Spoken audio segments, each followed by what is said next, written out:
welcome to today's episode of Read Together.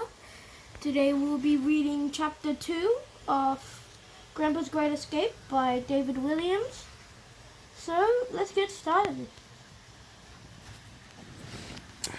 Chapter 2, Slippers. Over time, Grandpa's mind began transporting him back to the days of glory more and more. By the time our story begins, the old man completely believed that it was still World War II, even though the war had ended decades before. Grandpa had become very confused, a condition that affects some elderly people. It was serious, and sadly there was no known cure. Instead, it seemed likely it would worsen over time until one day Grandpa might not even remember his own name.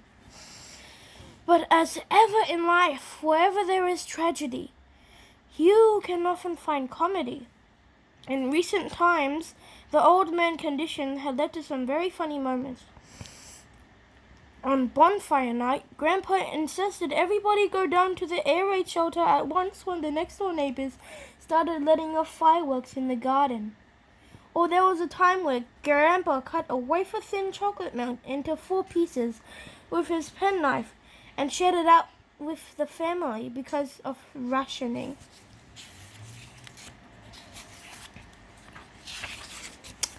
Most memorable of all was the time Grandpa decided that the shopping trolley at the supermarket was really a Lancaster bomber. He hurtled down the aisles on a top-secret mission, holding huge bags of flour. These bombs exploded everywhere over the food, over the tills, even covering the haughty supermarket manageress from head to toe. She looked like a powdery ghost.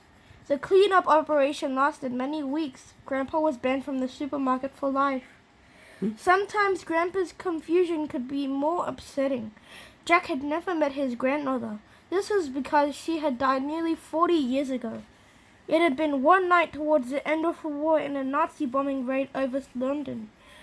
At the time, Jack's father was a newborn baby, however.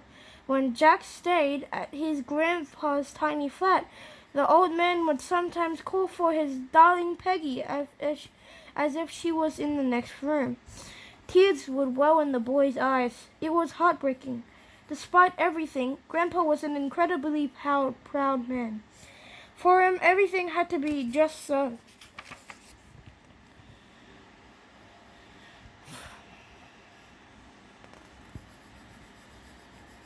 He was always impeccably dressed in a uniform of double-breasted blazer, crisp white shirt, and neatly pressed gray slacks. A maroon silver blue striped Royal Air Force tie was forever knotted neatly around his neck. As was a fashion with many World War II pilots, he favored a dashing Flying Aces mustache. It was a thing of wonder. The mustache was so long and connected to his sideburns. It was like a beard, but with the chin bit missing. Grandpa would twizzle the ends of his mustache for hours until they struck out at just the right angle. The one thing that would give Grandpa's confused state of mind away was his choice of footwear. Slippers. The old man no longer wore shoes. Now he always forgot to put them on. Whatever the weather, in rain, sleet, and snow, he would be sporting in his brown checked slippers. Of course, Grandpa's eccentric behavior made the grown-ups worry. Sometimes Jack would pretend to go to bed, but instead creep out of his bedroom and sit at the top of the stairs in his pajamas. There he would listen to his mother and father downstairs in the kitchen, discussing Grandpa.